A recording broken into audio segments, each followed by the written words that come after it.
ये कहानी है सपनों को साकार करने का, सपना बुनने की। ये कहानी है कड़े संघर्ष की। ये कहानी है डिटर्मिनेशन की। ये कहानी है पैशन, पेशेंस और परसिस्टेंस की।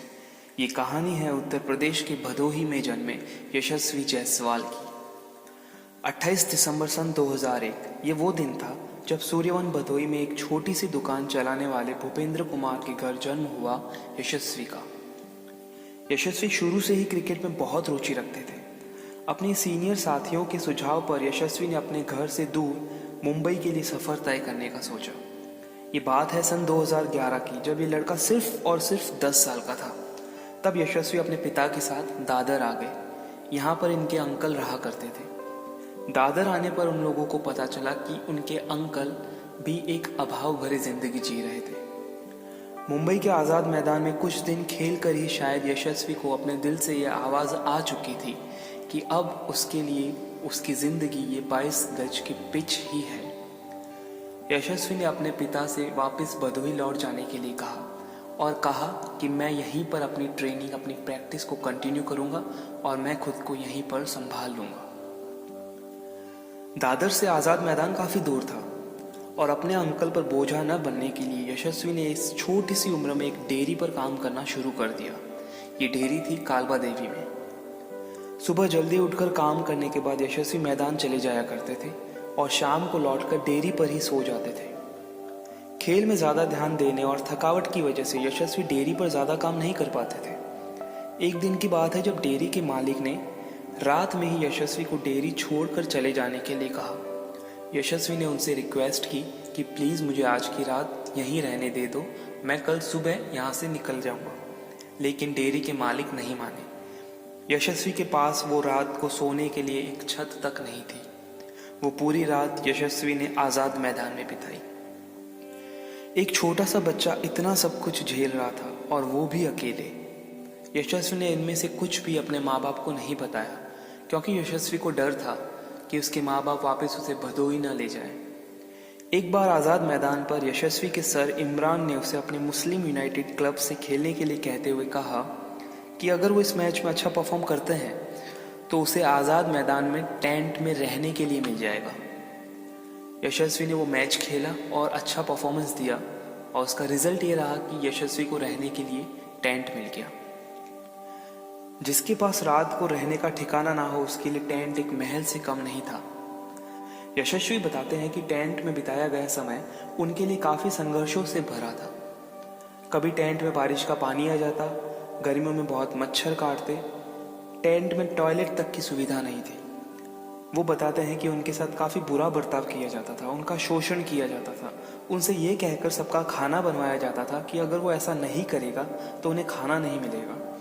कभी कभार तो उनके ऊपर हाथ तक उठ जाया करता था। सकते हो क्योंकि वो जो माली थे वो मुझसे अच्छे से उतना बिहेव नहीं करते थे। वो जो दूसरे थे वो मुझे मारते भी थे, बहुत बार मुझे मारे भी हैं। फिर बोलते थे खाना बना नहीं बनाएगा तो खाना नहीं मिलेगा। लेकिन क्रिकेट के लिए यशस्वी का जो प्यार था, जो जुनून था, शायद उसी की वजह से यशस्वी ने ऐसे समय में भी अपना हौसला नहीं खोया। एक 10 से 12 साल के लड़के के लिए रास्ता शायद और भी मुश्किल था।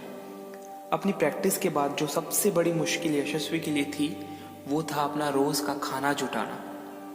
यशस्वी प्रैक्टिस के बाद कभी एम्पायरिंग करते, कभी क्रिकेट स्कोरिंग करते, तो कभी बॉल ढूंढकर लाने का काम तक करते थे ताकि उनको कुछ पैसे मिल जाए और इन्हीं पैसों से वो अपने रोज का खाना जुटा लेते थे।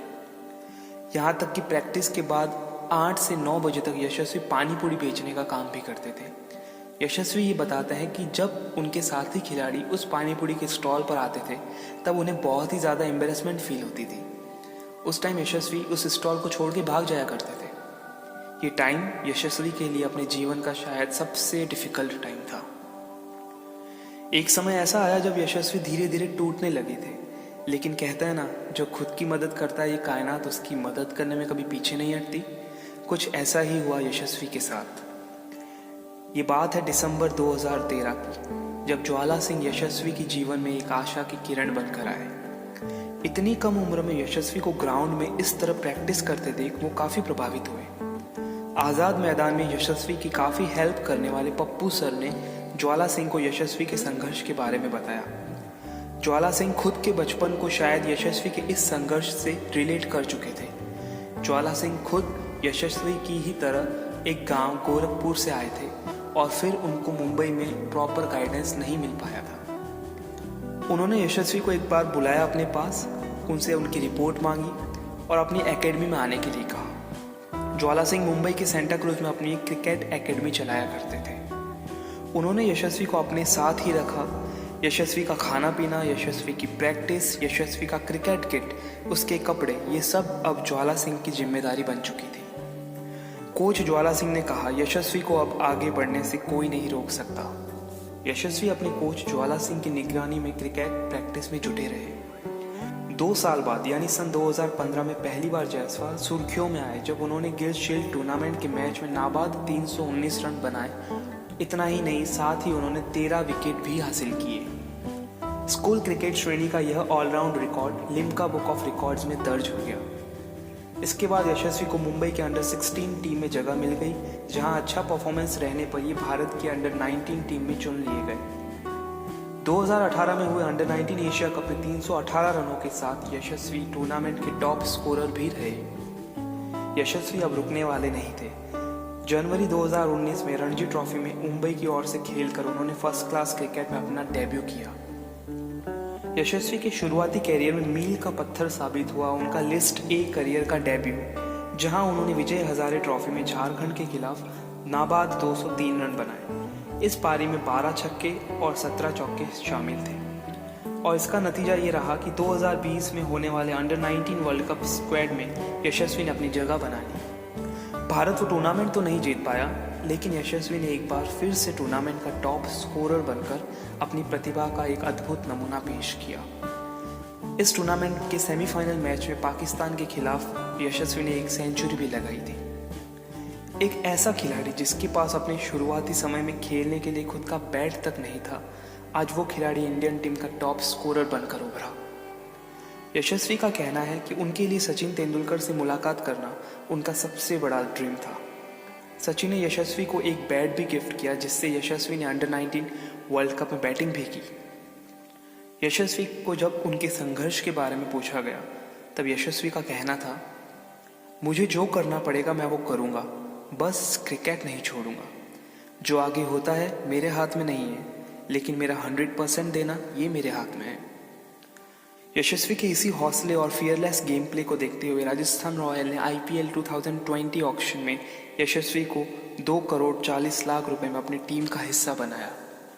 यशस्वी के कोच ज्वाला सिंह और उनकी पत्नी ने उसे हमेशा से ही लाइमलाइट से थोड़ा दूर रहकर क्रिकेट पर फोकस करने की सलाह दी।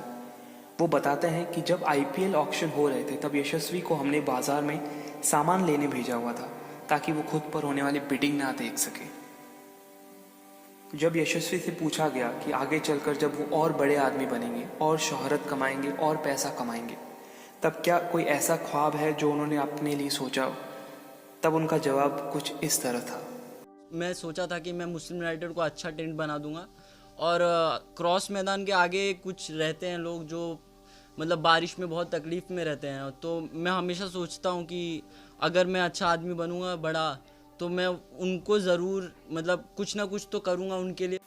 वो कहते हैं ना, एक धूप में खड़े इंसान को ही दूसरे धूप में खड़े इंसान की गर्मी का एहसास होता है। यशस्वी अब नहीं चाहते थे कि कोई इस तरह की मुश्किलों का सामना करे जो उन्होंने की है।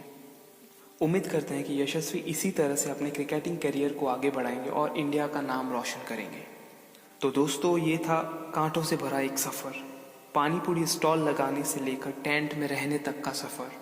ये था इंडियन ड्रेसिंग रूम तक पहुंचने का सफ़र। ये था यशस्वी भूपेंद्र कुमार जायसवाल का सफ़र। उम्मीद करता हूँ कि वीडियो आपको पसंद आया हो। कुछ ऐसे ही संघर्षों, उम्मीदों और हौसलों से जुड़ी कहानियों और किस्सों से रूबरू होने के लिए जुड़े रहें और चैनल को सब्सक्राइब करें।